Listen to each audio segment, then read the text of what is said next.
live? Cool.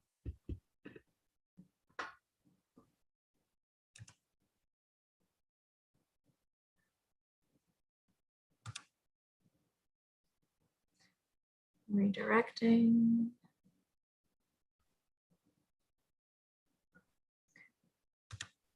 And then I should probably go back to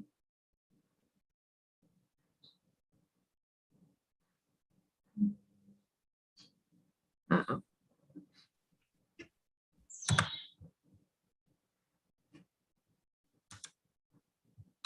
Where's the slide?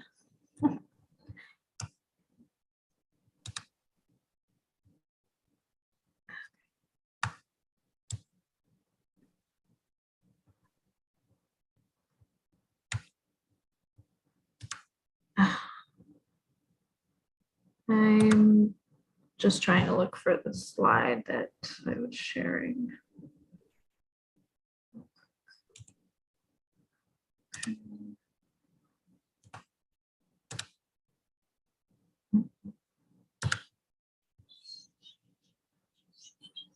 Do you need help, Lita? Maybe. I'm trying to figure out where the slide went that I just edited, but I think maybe if I open it again. Okay. Also, we can do this over chat. You should probably mute yourself. Right.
Welcome everyone to the latest on LongCovid with Amy Proal, hosted by Politic. I'm Rachel Robles, a member of the Patient-Led Research Collaborative, PLRC, as well as the events team at Politic. I received a degree in Operations Research Engineering from Cornell University, and I now work in data strategy. I was infected with COVID-19 in March 2020, and since then, I've participated in patient advocacy on topics such as medical gaslighting, lack of diagnostic testing, and ableism in the workplace. Through a global network of COVID-19 patients, chronic illness allies, and health and disability advocates, Politic continues to break down barriers to patient-driven whole person care and facilitating peer support, cultivating patient-led research and public education, and leading community-based advocacy. It is my honor to introduce and welcome Amy Proal. Amy Proal is a microbiologist and president/research team coordinator of the nonprofit PolyBio Research Foundation. Her work examines the molecular mechanisms by which viral, bacterial, and fungal pathogens dysregulate human gene expression, immunity, and metabolism.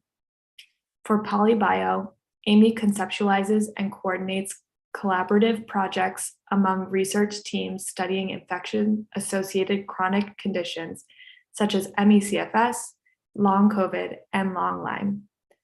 These projects bridge laboratories by combining the skills and perspectives of pathologists, virologists, immunologists, neuroscientists, and patient advocates.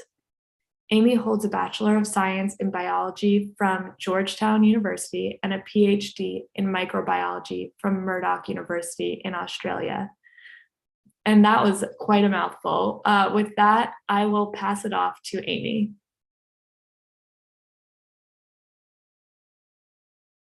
Oh yeah, you're on mute. Got it. Hi, Rachel. Thank you so much. First of all, thank you to everyone at the Politic for inviting me to speak, and thank all of you for your advocacy and research efforts, which I have taken great note of. In fact, you'll see that I'm going to share some slides now, and one of the slides I'll share has a paper that I wrote along with my colleague Mike Van Elzeker on biological factors that may contribute to long COVID development. And the first graph in that paper was derived from data collected by Hannah Davis in your collaborative on long COVID symptoms. So it has been invaluable to have your input, and already the work that you guys have been doing is part of what we have already been doing. So with that, I'll just share my slides. The goal of this is I created slides so I can walk everyone through some of the core areas of what we're working on, and also some of the topics we think most matter in long COVID research. And also many of them, as you'll see, pertain to ME/CFS as well, and also even LongLyme. And then after that, I hope we can open up the floor to questions, and I'm happy to answer everything to the best of my ability. So I'll share my slides then. So share.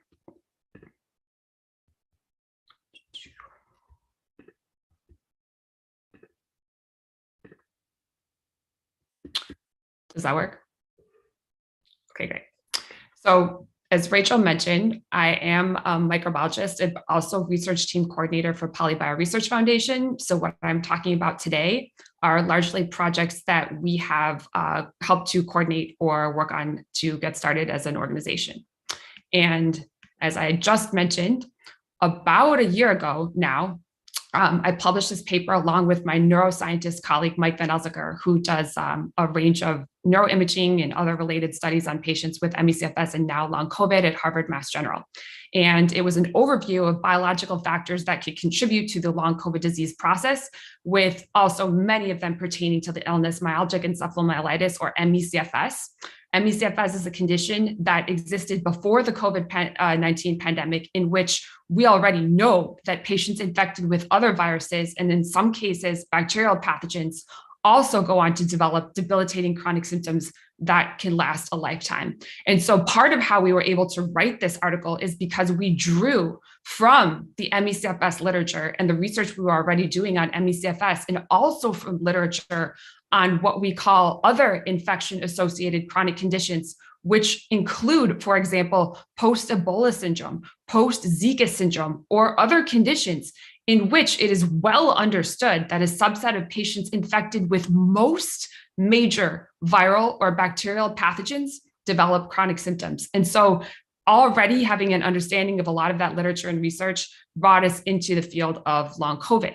So in that paper, we delineate about 7 top scenarios for biological factors that may be contributing to the long COVID disease process. And to break them down, they're organ injury, and that is the possibility, and now increasingly documented, that of course, some patients have a difficult case of COVID, and there's just inflammatory damage that happens to many, many different, the lungs, the heart, and patients need time to recover from that damage, which may be ongoing. Also, though, a core topic of research on long COVID is the possibility, the straightforward possibility, that patients may not fully clear the SARS-CoV-2 virus.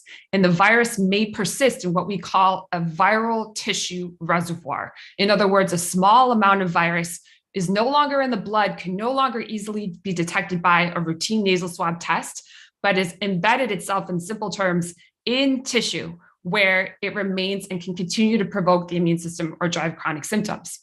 Also, another topic, again, and one of the things I have to say is that while we wrote this paper a year ago, these remain the same 7 topics that what we have delineated is actually holding. The 7 topics that actually we still continue to think most matter and now have increasing evidence to support that they're actually happening in long COVID. So the third is that perhaps someone clears the SARS-CoV-2 virus, but immune dysregulation that can occur during the acute COVID-19 disease process may allow existing pathogens already harbored by the patient that were in a more latent or dormant state to reactivate and themselves infect new tissue or body sites in a manner that can drive chronic symptoms. For example, Epstein-Barr virus would be a virus that might be able to do that. And there is growing evidence that Epstein-Barr virus may play a role in some long COVID cases. For example, there was a study done by Jim Heath and team that was published in the journal Cell, and they delineated 4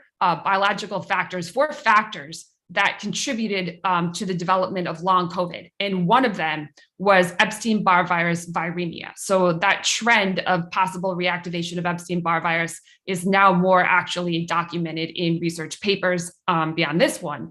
And what is important to understand, though, is that there are many organisms that people may harbor in a latent state, including, for example, the tick-borne pathogens like Borrelia or Bartonella. They don't even have to be other viral pathogens.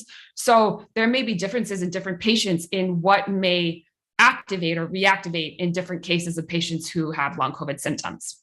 Then we get to the fact that none of us are sterile. We're seeded with trillions of interacting organisms in most body sites, collectively called the human microbiome and human virome. And these ecosystems of organisms usually persist in a state of balance.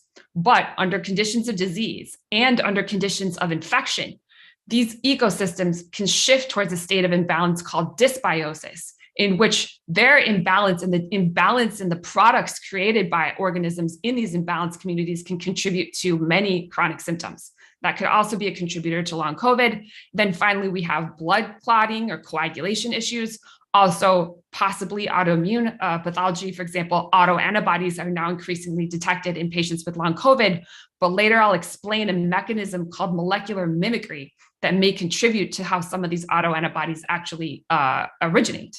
And last, one of the core topics that we're interested in is how all of the factors I just described can disrupt signaling of the vagus nerve to the brainstem. And I'll explain more about that later. A common circuitry that we think can be impacted in patients with long COVID and ME/CFS as well.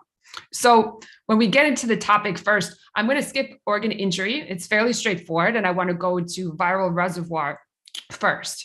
So there have been a number of studies now that have obtained tissue samples or samples from patients after acute COVID-19 disease, and they have looked for the RNA or protein of the SARS-CoV-2 virus, and they have found this the virus in samples after acute COVID. So this is a study that was just published recently by a team at Stanford, and this was really interesting. They got stool samples from patients with long COVID. They were basically patients who had had mild to moderate COVID, by the way. They were not hospitalized cases, and they were followed for about 10 months post-diagnosis.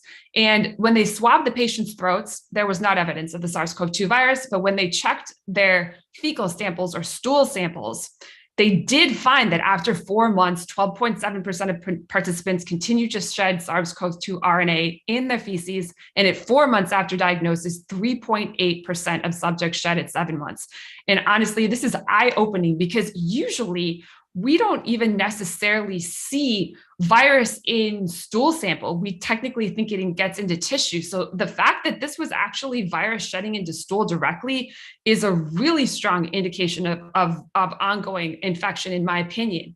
That being said, I think we need to dig even deeper because, as I've mentioned, if you look at other pathogens and the study of other persistent pathogens over time, as a general rule, and this doesn't always have to be the case, but generally speaking, they tend to move out of the blood or urine or body fluids over time, and they tend to, in a sense, embed themselves more in tissue. And the reasons for that are straightforward. The immune system is more robust in the blood.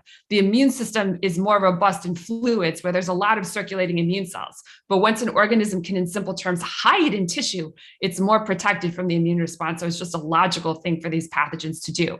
So we are trying to study, here's one more example of a study I found really interesting that was actually published, again, just days ago. This was a team at the Mayo Clinic, and they got several forms of lung tissue, either via autopsy or via a number of biopsies from patients. And when they used a tool called ddPCR, which is able to find the genetic material of SARS-CoV-2, 80% of the samples were positive for SARS-CoV-2 up to 174 days after COVID onset. So again, evidence that we need to keep pursuing this trend rapidly and with as many tools as possible. So in order to do that, what our team has done is we've created a tissue analysis pipeline. And the reason that we created this pipeline is because we want to go beyond, we want to go beyond just looking for SARS-CoV-2's genetic material and protein in tissue samples we obtain. We want to understand further trends. We want to understand why the virus is there. We also want to understand what's going on with the immune system in that same sample, what's going on with the human genome in that sample, so we can better understand why and how the virus may have ended up there and may be able to persist, the surrounding environment. And so in order to do this tissue pipeline, one of the things that I've been doing first is over the last year, I've reached out to surgeons, to doctors performing biopsy procedures on patients with long COVID to get some of these studies started. Then after that, we are still in the stages in some of these studies of getting the tissue because we have to get what's called IRB approval or ethics approval to collect the samples. That can take some time, but that's moving well for us. So in the meantime, what we've done is really iterate how we're going to work on these tissue samples so that we gain the most information of what we can learn about the disease process from these very valuable samples. So, and by the way, the tissue analysis pipeline team for some of these samples, it depends, there's kind of mix and match researchers, but our main tissue analysis pipeline team is Chris DuPont, who's at the J. Craig Venter Institute, which is in San Diego, Marcelo Fiera, who's also at the J. Craig Venter Institute, Nikos Kraipides, who is at the Berkeley Joint Genome Institute and is honestly a powerhouse of research on virus activity and chronic disease, and me. So we work together, and again, these are the questions we want to address with our pipeline. What are the pathogens doing? What is SARS-CoV-2 doing in the sample to better understand how it's driving disease? And if we find SARS-CoV-2 or other viruses in the samples that we analyze, how does the activity of the virus then correlate with the activity of the immune cells or the immune response in that same sample, or the expression of their human genes as expressed in that same sample? And last and importantly, how are identified pathogens like SARS-CoV-2 interacting with other organisms in that same niche, the microbiome I mentioned before? So again, what we did, and this is something I've been thinking of for years, is we pulled from the studies of cancer tumor tissue to design this pipeline.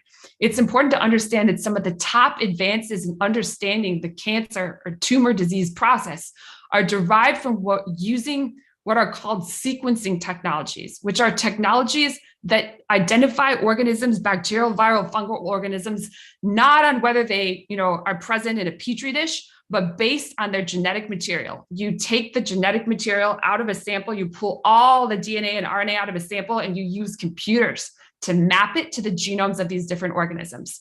And so what happened is teams about 5 years ago began turning these tools onto cancer tissue. And first of all, they found a wide range of viruses in cancer tissue. We do know that many viruses, including Epstein-Barr virus, by the way, are oncogenic or cancer-causing viruses. But these studies have upped the number of viruses that we know persist in tumor tissue. So everything from the different herpes viruses to EBV to CMV to RNA viruses are present in many, many of these tumors. But what was also very important to learn from these cancer studies is that teams began to look beyond just the single viruses and also look at the bacterial and fungal content of the same samples. And they discovered that tumors are filled with bacteria. In other words, they themselves have a microbiome or interacting ecosystems of organisms. So what you have is a trend in which you have what I call dominant pathogens, your big viruses, the herpes viruses, SARS-CoV-2, other RNA viruses like enteroviruses, which are players in ME/CFS cases. And then you also have the bacterial content of that same ecosystem. And what happens is that the end symptoms or the end disease process that develops, at least from the organism side of this, is a mix of the activity of the dominant viruses and the bacterial and fungal organisms that form the microbiome of the tumor. So we wanted to explore this, or we plan to in LongCovid and ME/CFS tissue samples. So again, just iterating here that organisms in the human body extend now far beyond just the gut and the mouth and body sites that were at first thought to have microbiome communities into most body sites. And that's what we're tapping into here. So I want to again explain our thinking here with an analogy. So the way, and this is part of the research that I've done for years, is that you have, again, what I mentioned, your dominant pathogens like SARS-CoV-2, but the other organisms in the ecosystems and microbiome also can act and interact with that pathogen to drive disease. And the way we look at it is it's sort of like a gang of criminals. When you have a gang of criminals, let's say, for example, or El Chapo or something like that. I don't know if everyone's watched Narcos or something, the show like that. We know Chapo, right? So he's in Colombia, he's trying to get cocaine to Miami. He's literally not boarding the plane himself and delivering the cocaine. He has a whole group of people in a network that are working with him to make that happen. And so the same trend is true for chronic disease. If we only study the SARS-CoV-2 virus alone, it's a little like just following Chapo around and figuring out what he's doing. But we actually want to understand the full network of the whole criminal gang and how it fits together. And that's how we're going to get a lot of clues on the really in-depth understanding of the disease process. So again, this is an example of why this matters. This is a study by Chris Dupont, who's on our tissue analysis team, and also Jean Tan, who's a virologist, increasingly getting involved in some of our studies. And what they did is they looked at the upper respiratory tract microbiome across time in both humans and ferrets that were infected with the influenza A virus. And the uninfected humans and ferrets had a very stable upper respiratory tract microbiome. But once the infected humans and ferrets that were infected with the influenza virus, once they had that infection, they exhibited large changes in the bacterial composition of that upper respiratory tract microbiome over time that even led to the emergence of bacterial pathogens like Pseudomonas. It's a type of bacterial pathogen that began to change their activity and emerge as sort of bacterial co-infectious organisms that began to contribute to disease in the same human and ferret subjects, right? So overall, the end disease process of what they were studying, again, was the activity of the influenza virus, but also the changes that the direct infection caused to the bacterial population in the upper respiratory tract microbiome. So as part of that, when we get a LongCovid tissue sample, we're doing what's called unbiased sequencing. And these are different methods, metatranscriptomics, whole genome sequencing, transcriptome sequencing. And the goal of this is that when some method like these sequencing methods is unbiased, what I mean is we can come in and we don't have to know what organisms we're looking for ahead of time. Because with some tools, let's say when you're using PCR or the ddPCR that other team used for lung tissue where they were looking for the SARS-CoV-2 virus, those are great tools, but they're only going to let you know if SARS-CoV-2 is there. You have to know what you're looking for and create a probe for that pathogen only. Whereas these unbiased technologies allow us to take all the genetic material from the sample and map it to any organisms that may be in the sample. Viral, DNA viruses, RNA viruses, bacteria, fungi, even bacteriophages, which are viruses that infect bacteria and modulate their activity, archaea, which are other types of organisms, so that we can understand not only if SARS-CoV-2 is in the sample, but all the other organisms that may be in there as well. So, and on top of that, when I talk about the sort of transcriptome sequencing there, what transcriptome means in simple terms is the activity of what's happening in the sample, the transcription of genes. And so what the transcriptome sequencing technologies allow us to do is understand what genes are getting turned on and off in the sample. And we can do that with the organisms themselves when they're bacterial or fungal, but also we can do that with the immune cells in the sample, so we can understand the activity of the immune cells, not just what's present, not just if there's a mast cell or a neutrophil cell. We can actually understand what those cells are doing, what genes they're turning on and off with their immune signaling. And we can also understand the human genome in that sample, our own human genes, and how those genes are being turned on and off in the sample. And so what that allows us to do is to say, okay, if we found SARS-CoV-2 in this sample, how is the immune system and our human genome acting around that? And that information allows us to understand if there may be something wrong with the immune response or different about the immune response in the samples in which a patient has the virus that may be part of the reason why they didn't clear it. So a good example of the second part of the tissue analysis pipeline that we're using then is a similar method called spatial transcriptomics. And Marcelo Fiere is the person who's the lead on spatial transcriptomics. And this is an example of spatial transcriptomics data that he has on an oral tissue sample from an acute COVID patient. And the orange arrows are indicative of SARS-CoV-2. So what he's doing with spatial transcriptomics is it's a form almost of pathology, but on steroids. So you put a tissue sample under a microscope and you're able to do all the normal forms of looking at the tissue and looking at the nerves and seeing what may be wrong with the tissue. But then you take probes and you find specific areas of interest in the sample. And of course, one of the most obvious areas of interest would be if you find the SARS-CoV-2 virus in the sample, you can put some probes in there to understand the activity or the transcription of the immune and host cells near the virus again. And so what Marcelo did here is he identified the virus via the spike protein in these samples, but then via the transcriptomics part of this, he was able to show that right near the virus, the local immune response genes like SO2X and VEGF and IL-1,2R, which are immune system genes, were downregulated near the virus, which very much suggests that the virus is actually downregulating parts of the immune response in order to better persist in that sample.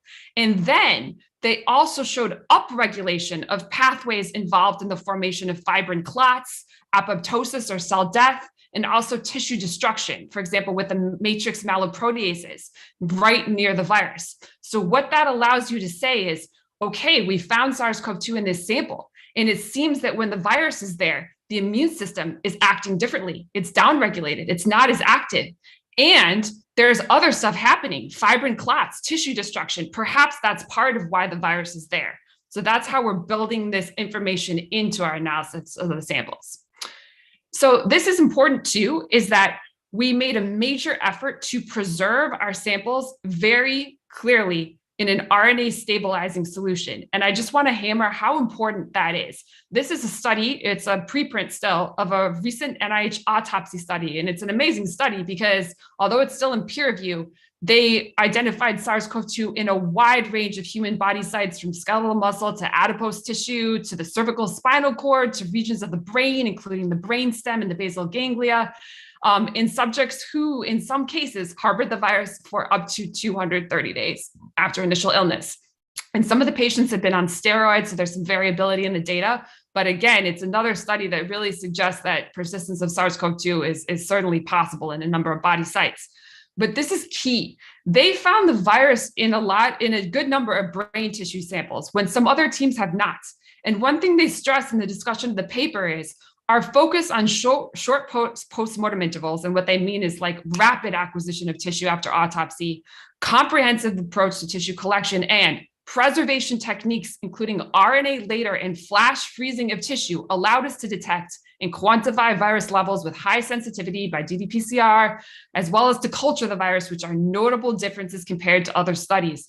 So that preservation of the virus in the solution that they call RNA later, we use a similar solution, is very, very important, because RNA in the human body rapidly degrades. And I really mean that. Even after a tissue sample is collected, there are enzymes in every human cell type practically that rapidly break down RNA. So you can collect a tissue sample, and if you don't preserve it, those enzymes will keep working even after the tissue sample is no longer in the patient's body to continue the breakdown of RNA. So you run the risk then that if you analyze that sample later on and you're looking for the RNA of SARS-CoV-2, well, it may have degraded. And so you risk proving that there's no virus there when really your preservation techniques may not have been optimal. So that's one of the things that we have made a big effort to do, is to preserve our samples rapidly and carefully, which means that we have been collecting samples from specific surgeons and specific doctors. It's one of the reasons we made a decision at this point in time not to collect from individual surgeries in different locations, just because that preservation may not have been possible. So for the first round of research, we're just doing specific doctors and surgeons so we can make sure that we have this nailed. So to go from there, one of the top tissue types that we're moving through our tissue analysis pipeline are actually punch biopsy samples obtained from patients with LongCovid, ME/CFS, actually LongLyme disease or chronic persistent Lyme disease, and even Ehlers-Danlos syndrome, where what happens is patients with these diagnoses, they do a punch biopsy on routine clinical visits, depending on what physician you see, where they obtain a piece of tissue either from the ankle or from the upper thigh. And these samples contain peripheral nerves. So depending on the type of nerve in the sample, they can be nerves that control sensory function, or even nerves, when it's the upper thigh punch biopsy, involved in controlling autonomic signaling, which is pretty key. So what happens is that they collect this punch biopsy and they count the number of nerves. And if in a lot of patients with LongCovid and ME/CFS, many of the nerves are dead or diminished. And depending on the number of nerves that are dead or diminished, the patient gets a diagnosis of small fiber neuropathy. Now, what we wanted to do is say, well, okay, that's good, but what causes small fiber neuropathy? Why are the nerves diminished or dying? So we said, hold on, can we write, again, an IRB, an ethics position paper, that's basically what it ends up being, to ask several doctors that we're working with at Harvard Mass General to collect an additional 2 punch biopsies from subjects with small fiber neuropathy that we can put through our tissue analysis pipeline. And so we've done that, and we are beginning to analyze these samples where we do think that a number of things may be going on. We actually think that they may be sites of possible viral reservoir because they contain nerve, which SARS-CoV-2 is definitely shows some preference for infecting. But even if the virus isn't present in the samples, we can get a lot of information, like I said, on what the immune system is doing in the samples, the human genome expression in the samples. And so we are doing that with those. And just as an example of why there may be organism in those samples, this is a researcher named Marna Erickson, who's at the Hormel Institute in Minnesota. And she used confocal immunohistochemistry and immunostaining. This is a punch biopsy from a patient with post-treatment Lyme disease. And what that staining is showing is Bartonella directly on the small fiber nerve of the sample. So again, a lot of the pathogens involved in these disease processes are neurotrophic. Even the herpes viruses are neurotrophic. And what that means is they preferentially infect nerves. In fact, moving through nerves is actually part of their life cycles in the case of the herpes viruses. So wherever we can get a tissue sample that contains nerve, we think we should check for these organisms. So again, I want to say that one thing that's been cool is that as part of the funding, we've gotten to analyze some of the ME/CFS punch biopsies. We were recently awarded a grant by a group called ME Research UK. And what the grant was there was a researcher named Gordon Parrish, who for decades tried to study viral activity in ME/CFS. And to be honest, came up a little short because he didn't have that many advanced technologies at his disposal to study viruses, but also he came in contact with a lot of the psychosomatic people who thought that this wasn't an organic disease. He had to battle all of that. And so he was not able to move his virus research forward as much as he would have. And in this picture, he's standing next to Melvin Ramsey, who is the other most well-known virus researcher in ME/CFS historically, who did a lot of work on enteroviruses, which are single-stranded RNA viruses, fairly similar in some ways to SARS-CoV-2 in patients with ME/CFS for decades.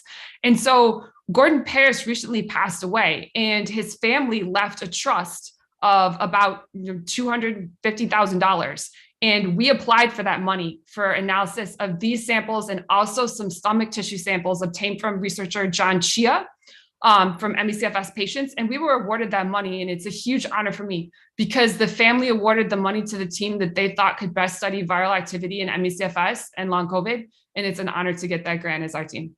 So we are moving then from there to the fact that in addition to the punch biopsies, we've helped organize a study of lung tissue from patients with LongCovid. And the lung tissue study goes into many facets of what may be happening in the lung tissue samples. Not only will the team be looking at viral reservoir, they'll also be looking at the activity of the lung microbiome in the same subjects. Also, they'll be looking at the activity of T cells, B cells, antibody responses, the activity of even single cells via technology called single cell sequencing, and also autoantibodies in the same subjects to begin to correlate these different trends that we see in the same subjects in the same study. And we're actually waiting on 2 funding decisions to see if when that will move forward. So in the meantime, we also are helping to set up and organize what I consider to be the most important study in LongCovid. And what that study is, it's a study of LongCovid intestinal tissue. So Saurabh Mahandru, I'm not sure if you guys know this image, but this is an image published in Nature early on in the pandemic, which shows the SARS-CoV-2 virus and protein in intestinal tissue samples collected from patients about I forget exactly what it is, 4 months, about 4 months after initial COVID illness, right? And this image, when I saw it in Nature early on, was what made me determined to study viral reservoir in LongCovid. And this is Saurabh Mahandru's amazing work. No one knows intestinal tissue more than Saurabh Mahandru. If you look him up, he has done some of the best work, not just on COVID in intestinal tissue, but also on the immunity of intestinal tissue, also on what's going on with human genes, everything. So what this study will involve is patients that David Petrino will help recruit. Saurabh will get the intestinal tissue. He'll analyze the intestinal tissue via multiple forms of microscopy. He'll culture the virus. We'll do gut microbiome as well. He'll correlate this with, again, autoantibodies and a number of other things. Marcelo Fier will use that spatial transcriptomics technology, which is so revealing for host immunogenomic responses. And we are actively fundraising right now to get this study off the ground. And what I mean by that is we are looking for private donors who can help make contributions to this study. Without a doubt, I think it's the most important study in LongCovid. And a reason later that I'll come back to that I think the possible persistence of SARS-CoV-2 in intestinal tissue may be so core to LongCovid is because it may also contribute to vagus nerve and brainstem signaling in a way that can result in other symptoms. And I'm going to explain that in a little bit. So moving on from there, another thing is that Saurabh and team are also willing to do a study of intestinal tissue in patients with ME/CFS. And we think that that could be one of the most important tissue studies in ME/CFS because we've known for a while that John Chia has found enteroviruses, which are single-stranded RNA viruses in intestinal or stomach tissue from ME/CFS patients for decades. And so there may be a very common overlapping mechanism in LongCovid and ME/CFS, which is RNA virus persistence in the intestinal tissue, and then leakage of some of the products of the virus into blood, correlated with changes in gut microbiome that may be part of the disease process. So moving on from there, one of the things that I can't help saying then is that I think the elephant in the room these days is, okay, if viral reservoir, some of these studies are already suggesting viral reservoir, and we're going into the study about viral reservoir with such energy, what about trialing antivirals in long COVID? Does that make sense? And there are a number of, I think, regulatory issues and things that may come up that I think are honestly just being fleshed out now with the makers of the antivirals, the pharmaceutical companies making, for example, Paxlovid. They need to be a bit more clear on where they stand on the use of their drug in long COVID clinical trials. In the meantime, though, this is a case history from a team at Stanford that did give a patient Paxlovid because it was a patient with long COVID who was reinfected with the virus. And when they were given Paxlovid for acute COVID, their long COVID symptoms resolved. So there's anecdote, I mean, that's one case. And there's some other anecdotal evidence that does seem to show that Paxlovid may help patients with long COVID. Now, when it comes to getting these antiviral clinical trials to happen, again, there may be issues with the pharma companies and things to flesh out, but one thing I can tell you is we need to do the research. That lung tissue study that we're working on, this intestinal tissue study, if we get those studies published in journals like Nature or Science, which they stand a chance at because they have so many overlapping and complementary methods that may be able to show not just SARS-CoV-2 in the tissue, but also so much of what's happening with the immune response and gene expression changes. Those heavy hitting papers, in my opinion, are going to be some of the top things that we could leverage to help make sure that antiviral trials happen in long COVID. And that's why I'm so convinced that we need to move this research forward very rapidly. So again, I wanted to talk further then about the flow-on effects of viral persistence or just microbiome issues in patients with long COVID. So this is an interesting study done by Alessio Fasano and team at Massachusetts General Hospital. And what they did is they were studying children with multisystem inflammatory syndrome, or MIS-C. It's a serious inflammatory condition with many parallels to long COVID, in which some children become very ill after COVID. They're actually okay for a couple of weeks. And then after a few weeks after COVID, they have a very big inflammatory response that can sometimes land them in the hospital. It's quite serious. So what Alessio and team showed is that in patients with multisystem inflammatory syndrome in the children, many still harbor the SARS-CoV-2 virus in the gut or in the intestine. And what they also showed then is that they measured a marker of intestinal permeability called zonulin. And zonulin, by measuring that marker of intestinal permeability, they were able to show that the gut lining was being worn down, in simple terms. And that was allowing the SARS-CoV-2 spike protein to leak from the gut into the blood. And then that leakage of spike, which was what was accelerating a lot of the inflammation in children who were genetically susceptible to big inflammatory changes.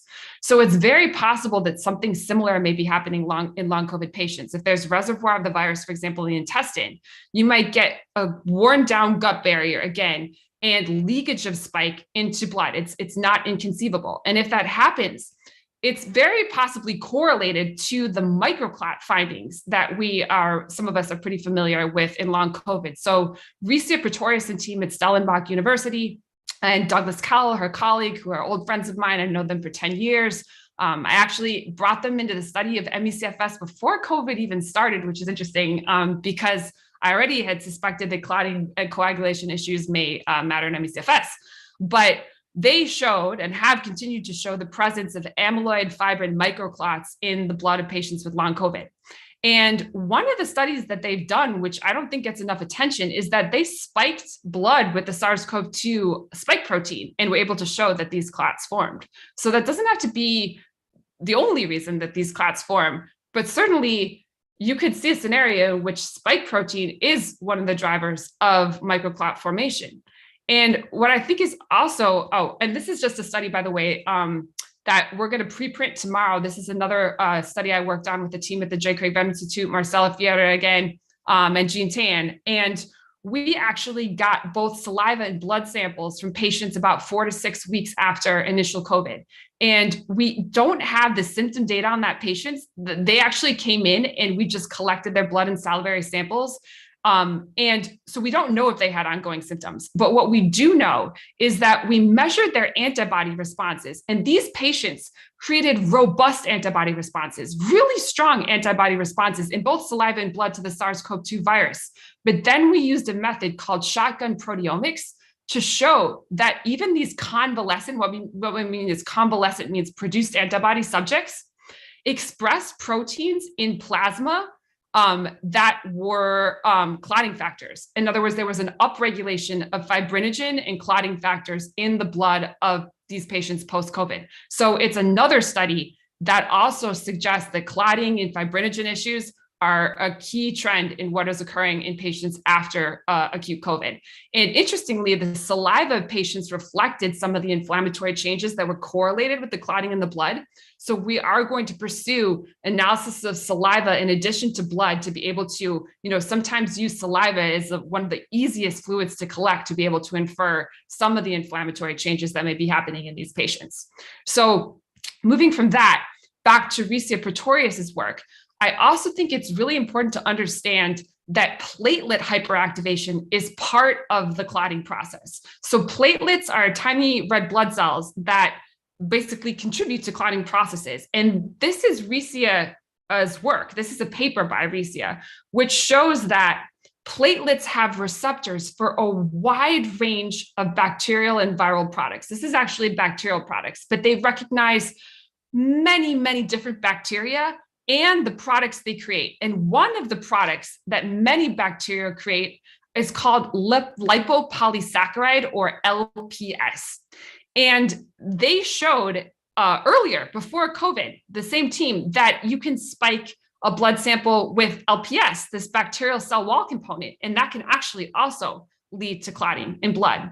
So what that means is that going back to the gut microbiome or oral microbiomes in patients with long COVID, if they become more imbalanced over time, and maybe that correlates with viral reservoir, it might even happen just on its own, there will likely be increased shedding of bacterial products such as LPS into blood. That translocation, especially if the gut barrier gets worn down, and that LPS can also catalyze clotting. So part of what we're looking at with the microclots may be a combined effect from the SARS-CoV-2 spike protein and also bacterial LPS that may be contributors to part of these clotting processes. And I think, it's important because I knew Doug and Riccia before COVID. I had already looked at their work, and they have found similar clots to the long COVID microclots in patients with type 2 diabetes. The clots are more profound in long COVID, but type 2 diabetic patients also have elements of these same clots. And this is where they were showing earlier on that the bacterial products were contributing to some of the clotting in patients with diabetes.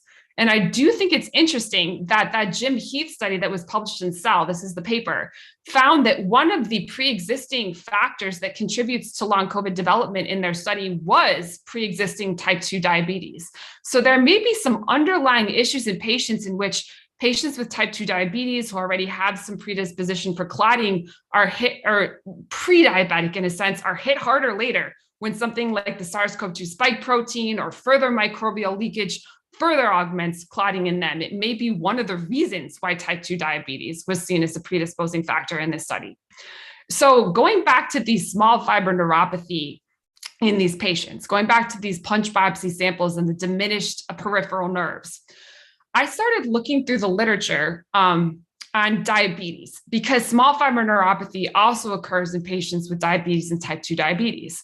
And I found a number of studies that show that small fiber neuropathy in diabetes is associated with impaired vasculature and endothelial function. And what that made me begin to think is that if you have clotting or vasculature issues in a patient with long COVID, what that might do is prevent the blood from being able to perfuse what's called the vasa nivorum, which are the small blood vessels that feed the peripheral nerves in the body. And so if the blood can't get to the little nerves, which are very energetically demanding, they need a lot of blood and the oxygen that blood brings with it in order to survive. That may cause them to die off because they don't have enough oxygen and blood supply. So we began to think this was another trend. So we're adding in, and we're writing a grant right now. When I get off this, I will literally be writing it, to actually begin to also include sequencing for deliberate study of the vasculature in these samples, where we can actually even identify microclots if they're in the vasa nivorum through the technologies we're using into our analysis of the punch biopsy samples.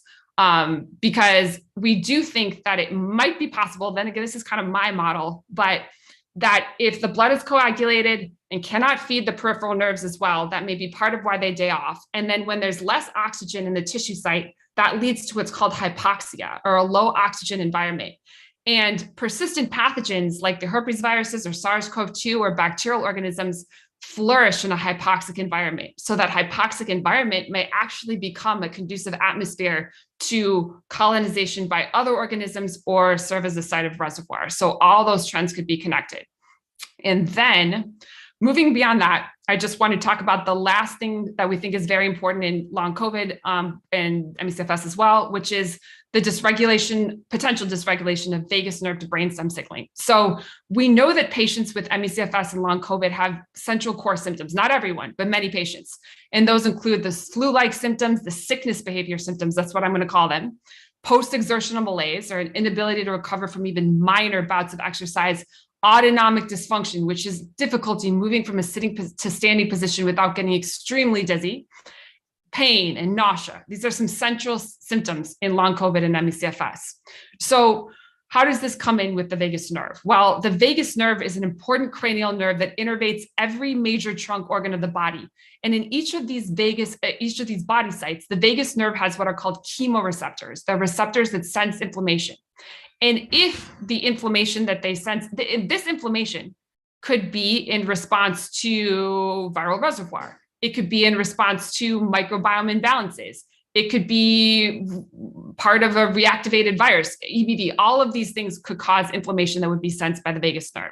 And if that happens, the vagus nerve conveys this pro-inflammatory signal to the back of the brain, to an area called the dorsal brainstem. And the dorsal brainstem, and this is an image from our long COVID paper, just happens to contain these very tightly clustered nerve bodies that hold control over the sickness behavior response, which is the body's response in creating flu-like symptoms, pain, nausea, and autonomic symptoms. So this figure shows that the feelings of being sick and nauseous are controlled by the nucleus of the solitary tract, or NTS, you can see in that figure, and the area postrema, or AP. And inflammatory pain signaling is controlled by the dorsal reticular nucleus, or DRT. Autonomic functions are controlled by nuclei such as the dorsal motor vagus, DMV, and the nucleus ambiguous, DAMB. And these tightly overlapping nerve bodies or nuclei rely on precise signal to noise signaling. But when an inflammatory signal from the vagus nerve, for whatever reason, enters the brainstem, it activates microglial cells there. And when glial cells, such as microglia in that same region of the brainstem, activate, they produce mediators that excite neurons like glutamate and ATP and cytokines. And that means that the activated microglia act as like amplifiers for neurons, where they disrupt this precision signal to noise signaling. So therefore, when the dorsal brainstem is activated by pro-inflammatory signaling from the vagus nerve, these structures involved in sickness, pain, nausea, and autonomic function can become overly responsive, potentially leading to sickness, pain, nausea, and autonomic symptoms. So to better delineate that, how might that play out in patients with long COVID? Well, let's say that a person has SARS-CoV-2 reservoir in intestinal tissue. The vagus nerve can sense inflammation from that reservoir and then conveys that to the dorsal brainstem. And that could disturb dorsal brainstem nuclei signaling in a manner that results in sickness, pain, nausea, and autonomic symptoms. And that patient may get diagnosed with long COVID. You could also, though, have a patient that's cleared the SARS-CoV-2 virus, but Epstein-Barr virus is reactivated in that patient. And they also suffer from just gut microbiome imbalances. Both those issues will also be creating inflammation that can be sensed by vagus nerve chemoreceptors, conveyed to the dorsal brainstem, and can disturb brainstem nuclei signaling in a manner that results in sickness, pain, nausea, and autonomic symptoms. That patient might also get diagnosed with long COVID. And you can keep going. There could be multiple hits. For example, someone could have an enterovirus infection in the gut and SARS-CoV-2 reservoir in the lung, and problems with the lung microbiome and imbalance there. And the inflammation from that would also be sensed by the vagus nerve. And that could result in, again, dysregulation of dorsal brainstem signaling, resulting in sickness, pain, nausea, and autonomic symptoms. And that patient could also be diagnosed with long COVID. And there are two main takeaways from that then, which is that, in our opinion, no two patients with long COVID have to have the exact same mix of things happening. They don't all have to have only SARS-CoV-2 reservoir in one site or just microbiome imbalances. Different factors may be influencing this common circuitry in different patients with long COVID. And also the second takeaway is that infection or other inflammatory issues in the body can influence symptoms in the brain. So gut reservoir of long COVID can actually influence the development of autonomic symptoms or nausea symptoms in a way that moves beyond just gut symptoms. So if someone has the virus still in the gut, they may also have central nervous system or brain symptoms associated with that infection. So moving on from that, and I'll move a little bit more quickly, how are we studying this? One of the things we're doing is we have this team working on a study in patients with long COVID and ME/CFS who have brainstem structural issues. And they're putting the patients into a 7 Tesla ultra high field resolution scanner where they're able to measure cerebral spinal fluid flow, neurovasculature, and also some other topics, including vagus nerve signaling. So when the patient is in the scanner, they can get the structure of the brain's blood vessels. They can get the volume of blood flow across specific arteries. They can get the speed and volume of cerebral spinal fluid flow near the brainstem. They can also get the speed and volume of lymphatic flow across the meninges, which are brain structures. And one of the key parts of the study is that when the subject is in the scanner, they attach a vagus nerve stimulator to them in the scanner. And they stimulate the vagus nerve while they're in the scanner. And the image on the right of the slide is actually showing that during that vagus nerve stimulation, that area of the brainstem, the nucleus of the solitary tract, that's very important in the sickness and flu-like symptom responses in patients, that gets activated by the vagus nerve stimulator. So you can actually see if in patients with a long COVID or ME/CFS diagnosis, if there's differences in the connection between this vagus nerve nucleus and the rest of the brain, and if there are differences in that in the patients versus healthy controls. So in other words, we can sort of image what's going on with the vagus nerve in a scanner, and that's an ongoing study. And also in a separate study, Mike is measuring neuroinflammation in patients with both ME/CFS and long COVID. He uses a radioligand called PBR28 to measure microglial activation. Remember those immune cells that if they're activated in the brain or brainstem region can contribute to some of the signaling disturbances that we think are happening in these patients. And so this is some of his data. It's a heat map of PBR28 uptake in 2 subjects, one with ME/CFS and one with long COVID. And the hotter colors like yellow indicate more PBR28 uptake and thus more microglia activation. PBR28 is a proxy for microglial activation. And in both subjects, microglia were more activated in the dorsal anterior cingulate cortex of patients with ME/CFS and long COVID versus controls. And that's an important structure and cognitive control circuit in the brain. So maybe this neuroinflammatory disruption could be a source of brain fog symptoms as well. And one of the things Mike does in that study too is that he does a cognitive control task in the scanner, similar to how he's using the vagus nerve stimulator in the other study, where patients actually answer numerical questions with this joystick while they're in the scanner. And that helps illuminate regions of the brain involved in cognitive control so that he can have an extra understanding of how the differences in that signaling may be happening between patients with ME/CFS and long COVID. And I love that Mike does this. He's one of the few researchers I know that does these challenges in the scanner. And I think that thinking is one of the top ways to really document some of the phenomena that we'll see in these patients. And with that, we do think that the vagus nerve may be directly infected in some of the patients with these conditions. It's just an ongoing area of interest for both Mike and I. Mike in 2013 wrote this paper where he hypothesized that in ME/CFS, the vagus nerve might be directly infected by herpes viruses.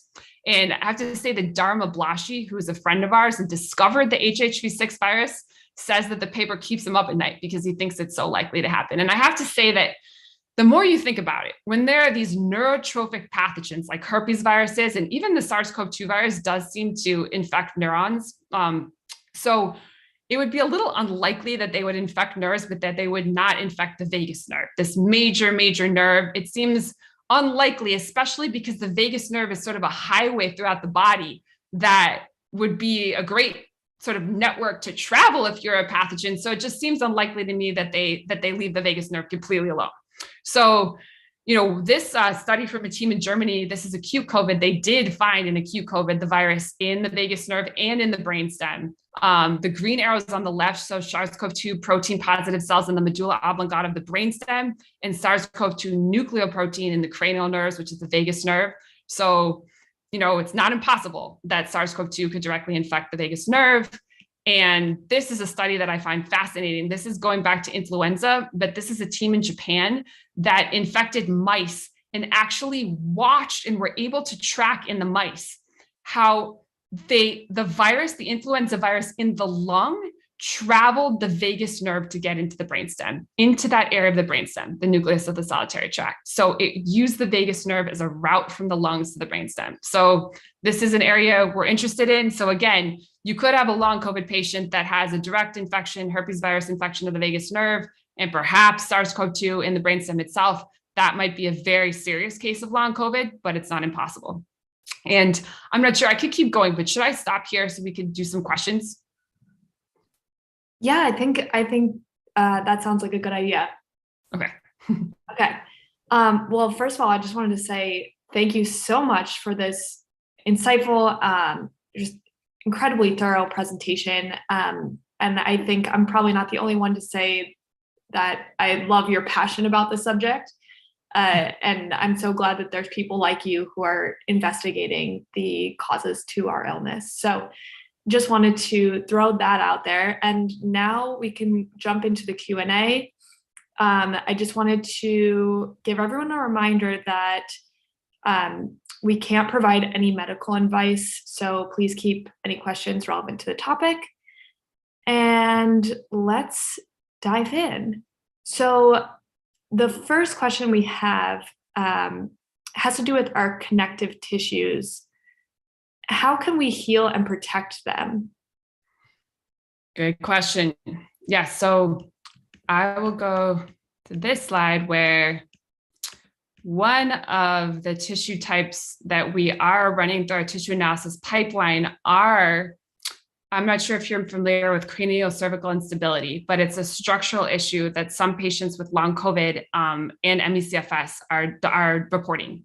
And what happens is the brainstem is actually compressed and it sinks down, and patients have many brainstem associated symptoms. And as you can see, if the brainstem is disrupted, that can be really problematic. So patients get surgery sometimes in bad cases to restore brainstem, you sort of bring the brainstem back up. And so we're collecting tissue samples from those patients. And we're actually running them through our pipeline because we do think that there may be an organism contribution to connective tissue problems. One of the things that's most important to understand is that a lot of diseases have a human genetic component. In other words, your human genes set you up for the problem. You have differences in the way you express genes, but most conditions also have something happens from the environment that exacerbates that human genome predisposition. So in patients with connective tissue disease, thus far it's being studied largely as a potential genetic disease, that connective tissue problems seem to stem from problems with the human genome alone. But we think it's worth investigating whether organisms may get into connective tissue in patients with these issues. Because one of the things that if you start to read through the literature, just do a Google search of organisms that degrade collagen or connective tissue. Most bacterial and fungal organisms do this, and many viruses do as well. And part of that is because, for example, let's say in the mouth, oral organisms in the mouth often contribute to cavity formation. And to do that, they have evolved many different ways to burrow into the connective tissue of the gums in order to get into the gum and cause periodontitis or cavity type issues, right? So many of these organisms in the human body survive and drive disease in body sites that are more accessible for study via the direct degradation of collagen by using host extracellular matrix proteins like laminin and collagen for adhesion into host tissue. So we suspect that it may be possible that in patients with connective tissue disorders, there may be translocation of bacterial or fungal organisms from the gut or the mouth, perhaps into the blood, but then perhaps into connective tissue as well. So it's just a hypothesis, but we want to check because like I mentioned before, tumor tissue was thought to have no organisms in it until a couple of years ago. And then we started looking and they were there. So perhaps there's some organisms in connective tissue. So that doesn't necessarily totally help me answer the question of how to protect connective tissue. But I do think that it's going to be important to consider microbial and viral problems to connective tissue disorders. And that if we study that, we may find some clues there. It doesn't have to be the whole story, but some clues that may allow us to better understand the disease process. Yeah, that makes sense. And I think it really echoes the theme of your entire presentation that we just need to keep digging in and learning more in order to inform how we move forward. Yeah. And I guess that leads into the next set of questions that I have, which is on this set of long COVID theories. The one that keeps persisting, no pun intended, is this residual virus topic. And I want to ask, what is your opinion on the potential that residual virus is not only persisting, but it's replicating as well? Is this genetic material found in people's tissue like capable of replication? Is it infectious? Yeah, good question. So I personally think that it's very unlikely that you would find the RNA of SARS-CoV-2 in a tissue sample, and that wouldn't be the virus. Because again, when I mentioned earlier that most human cells have enzymes that rapidly degrade inert RNA. So if it was just some sort of remnant or fragment, it seems very unlikely to me that that RNA wouldn't have been degraded. So in other words, if it's still there, to me, there's a good chance that it's viable virus. I think one of the lessons that, or ways to approach that topic of is the RNA actually virus, is to look at the post-Ebola literature and actually what happened with post-Ebola syndrome. So what happened with post-Ebola syndrome is over the last couple of years, researchers again began to look in what they were calling anatomical sanctuaries, which is very similar to viral reservoir. So semen samples, breast milk samples, eye tissue collected from Ebola survivors that had chronic symptoms. And they found the RNA of Ebola in many of those samples after long periods of time. And then there was this period where people said, it's just the RNA. Is it virus? We don't know. I'm not sure. It might just be the RNA. And so the field stagnated a little bit there, I'm not going to lie. And then one team started to measure antibody responses in the blood of Ebola survivors. And they documented in a very important paper that I think is published in Nature. It's referenced in our LongCovid paper. They started to realize that these Ebola survivors had fluctuating antibody responses where occasionally antibodies to Ebola would actually sort of surge up in these patterns and then come back down, and then surge up sometimes and come back down. And what they figured was the most likely explanation for that is that this was viable virus in these anatomical sanctuaries, and it was probably dormant in simple terms for periods, right? Not replicating, just there, but sometimes replicated, and that those periods were when the immune system would recognize it more, surge up, and you have this sort of antibody response that would reflect periods in which had sort of emerged from a latent state, right?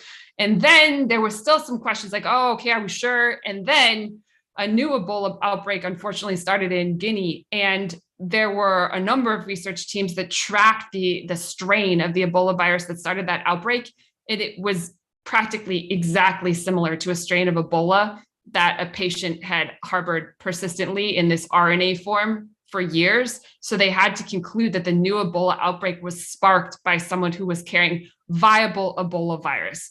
So in that community, we went through the steps of it's just RNA to wait, maybe it's not just RNA, maybe there are actually periods where it is actually active, to, oh my gosh, it actually sparked a new outbreak because it's viable virus. So I think that overall, in my opinion, when we find RNA in these samples, I will go ahead and say my interpretation is it's likely the virus. But that being said, the reason we're doing these really in-depth lung tissue studies and intestinal tissue studies that go beyond just looking for the genetic material of SARS-CoV-2 is to address exactly that question. We want to be able to show via culture, we'll try to culture the virus in these samples. That's a very good way to understand if it's viable virus. We'll also try, like I said, by understanding the immune cell activity and the host genome activity near the virus, that's where you can start to understand if it's doing something in that sample. It's very unlikely that there would be a lot of immune activity and changes in host gene expression around an inert piece of RNA, right? It's possible, but less likely, right? And then we're also, both studies do look at antibody responses in the blood, similar to the Ebola studies, to try to see if there could be some trends there in which there are changing antibodies. So we're trying to test some of those hypotheses and be able to use multiple lines of evidence to show that the virus may actually be virus. I do think, though, that one thing that's important to understand with RNA viruses is there's a decent literature on RNA virus persistence. And the virus doesn't always have to be replicating per se to be contributing to disease. There may be periods, again, where it's a little like the herpes viruses. They're dormant for periods, and then they're active for periods. There are herpes viruses that express proteins even when they're latent. So what I mean is there's layers of what could be going on here. It's not necessarily just a question of, is it inert or is it always replicating? There probably is something in between in which you have periods of latency type issues with periods of replication and sometimes protein production, and it may even differ in patient to patient or in different body sites. So I think that those are some of the topics that we have to explore. Yeah, and that probably has to, that probably relates to the kind of a relapsing and remitting that happens in our own illnesses as well as other post-infection. Definitely. Yeah. Definitely. Whenever I hear relapsing remitting symptoms, is a scream for, is there still virus? Because one of the best ways, if it's something like just autoimmunity, well, why are symptoms relapsing and remitting? That's one of the things that most made me interested in studying viral reservoir in even ME/CFS before COVID, was that if you listen to patients, the patients report the relapsing remitting symptoms and sort of the crash type phenomenon in a way that if you understand viral activity, it's very parallel to exactly the ways that viruses and pathogens move into different states, into different types of activity, right? It's sort of one of the best ways to start to think about the possibility that they could be involved in those symptoms. Yeah. Wow. Very interesting. So I want to be cognizant of the time. So let's get through just one or two more questions. So as far as treatments go, and you talked about the elephant in the room, which is the antivirals, and you talked about what needs to be done as far as getting research off the ground in order to make the case for this to be a viable treatment for us. But a lot of the questions that have been coming in is basically, as patients, what can we do to help push this forward? Is it, participating in research, or is it advocacy? What do you see? That's a really good question. I do think that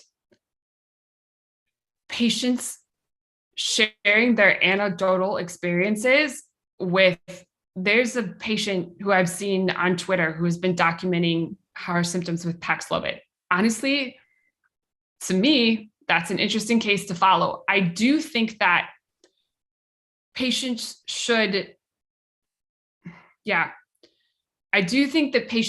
should continue to make their real world experiences very clear to researchers, scientists, and government agencies. And I do think that, yes, as patients, if there are studies that you think should happen, be very clear that you will be subjects in those studies. Be very clear. One of the things that's been so amazing with you as patients is that, for example, with the intestinal tissue study, David Petrino surveyed some of his patients who will undergo colonoscopy for this study. And people were like, us, yes, that's amazing. We understand that you're already sick and you're coming in for additional procedures, additional biopsies, more punches. That's amazing. But the fact that you'll come in and do that as patients, that allows us to do the study. So if you are able to say, we think that this study fits with our lived experience as patients, we'll be there. You can biopsy us, you can do this. Make it very clear that those are the kind of studies that you are interested in participating in. I think that can't hurt. Yeah, I completely agree with that. So last question for you. I'm going to just mesh two questions here. And this is to recognize that we're all trying to get better, and we can't always like wait for research to come out in order to try something new. So what can we do in the early months, or just all long COVID patients in general, to prevent progression? And I also want to note that there are some scientists who have discussed that SARS-CoV-2 might permanently damage the immune system. And like, what are your thoughts on that? I want to be able to give some hope that we can move forward no matter where we are. Yeah. With the permanent damage, I can't say that that's not possible, but I do think that if you look at how pathogens act, and this is one of my top areas of interest, for example, another paper that I wrote with Mike Van Elseker this past year is on how pathogens hijack the mitochondria of the cells they infect, which leads to metabolic abnormalities in infected cells. So what pathogens do a lot of the time is they hijack the immune response. They downregulate immune signaling. They create proteins and products. Those products are what are throwing the immune system off, right? So if you remove the pathogen, or you remove the inflammatory insult, or you correct the microbiome imbalance, I do have hope that the damage doesn't have to be permanent. In other words, a lot of the phenomenon that we document with the immune system may be due to these other root cause issues that are, anytime that there's bacterial products in blood, or virus, or this, or spike, or anything, there would be immune responses to that. You can measure those immune responses alone, and you can say, oh no, ongoing immune stuff, and you could think that that could be permanent damage. But I definitely think there's hope that if we solve the issues affecting the immune system, that people can bounce back. I can't guarantee that, but I do think that there is some hope that that could be the case. And when it comes to treatment, I obviously cannot give medical advice. But if I were a patient, I would pay close attention to the key research trends that we just discussed: the potential reservoir, the clotting issues, perhaps issues with microbiome. I would keep those trends in mind and consider, with other diseases or other conditions, what is being used in those, and see if you can talk to your doctor or anyone about any of those potential treatment options, obviously in a conversation with a doctor. Yeah, I appreciate all that. And I agree that sometimes the answer is to be really proactive about this. Absolutely. Yeah. Well, I do think that with that, be proactive. As patients, don't stop. Keep asking things, keep reading papers. I honestly think that you can follow the science. Keep listening, keep talking to researchers, keep talking to doctors, and keep learning yourselves.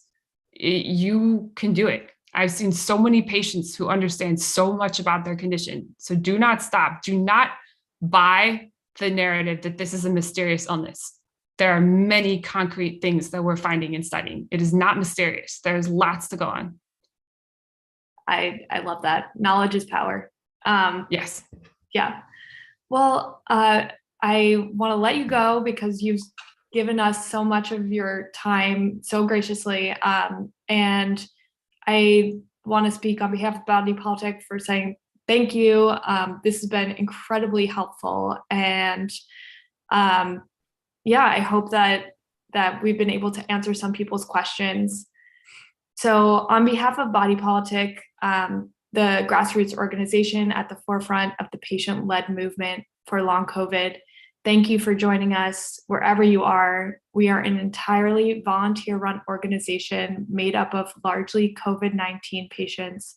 If you'd like to support our work, please contribute to our GoFundMe campaign linked in the video description. Thank you and have a great day.